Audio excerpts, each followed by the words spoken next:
Selama ini banyak orang memahami musyrik hanya sebatas menyembah banyak Tuhan. Padahal jika ditelusuri, makna musyrik ternyata jauh lebih halus dan lebih dekat dengan kehidupan manusia sehari-hari. Karena yang dibahas bukan sekedar patung, bukan sekedar simbol, bukan sekedar jumlah Tuhan, tapi keadaan hati manusia itu sendiri.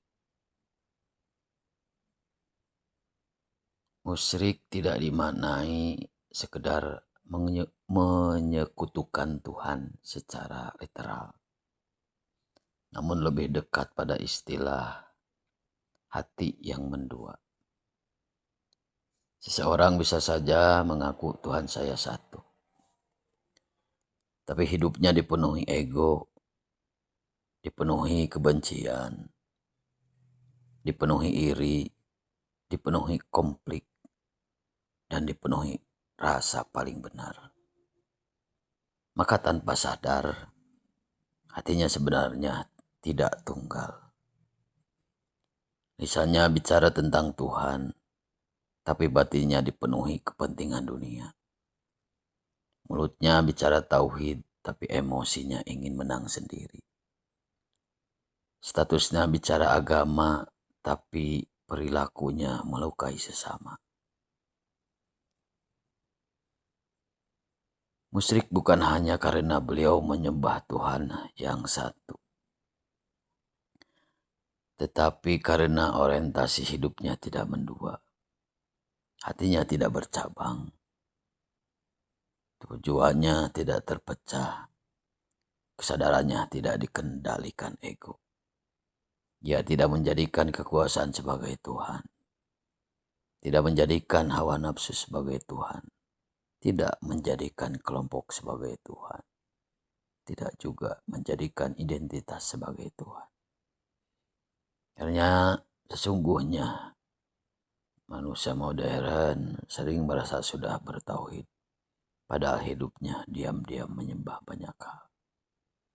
Ada yang menyembah validasi sosial, ada yang menyembah jabatan, ada yang menyembah popularitas, ada yang menyembah uang, ada yang menyembah fanatisme kelompok, ada juga yang menyembah citra kesolehan. Dan ironisnya, semua itu sering dibungkus atas nama Tuhan. Kadang manusia terlalu sibuk mengatakan Tuhan kami yang benar, sampai lupa bahwa perilaku sendiri justru jauh dari nilai ketuhanan. Ia mudah marah, mudah menghina, mudah mengkafirkan, mudah membenci, dan mudah memecah manusia. Padahal jika Tuhan benar-benar satu di dalam hatinya, harusnya hidupnya juga mulai menuju satu. Satu dalam kasih, satu dalam akhlak, satu dalam ketenangan, satu dalam welas asih. Inilah kenapa dalam spiritualitas sangat ditekankan. Karena spiritual bukan sekedar simbol agama, tetapi proses menyatukan batin. Saat manusia masih dipenuhi tarik-menarik ego, maka disitulah kemenduaan terjadi. Mulut bicara Tuhan, tapi batin masih menyembah dirinya sendiri. Makanya jangan heran, ada orang yang rajin ibadah, tapi hidupnya penuh kebencian. Rajin ritual, tapi suka merendahkan manusia lain.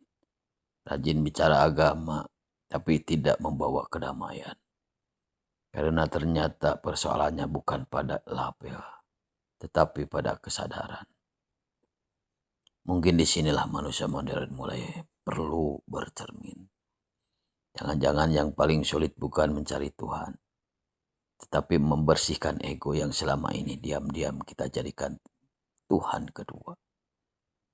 Karena saat ego lebih didengar daripada nurani, saat kebencian lebih kuat daripada kasih, Saat fanatisme lebih besar daripada kebijaksanaan, maka hati mulai pecah. Dan kemenduaan itu lahir di dalam diri manusia sendiri. Musyrik ternyata tidak sesederhana yang dibayangkan. Bukan cuma soal patung, tetapi tentang apa yang diam-diam menguasai hati manusia. Dan mungkin berhala terbesar manusia modern bukan lagi batu, tetapi nafsu dirinya sendiri.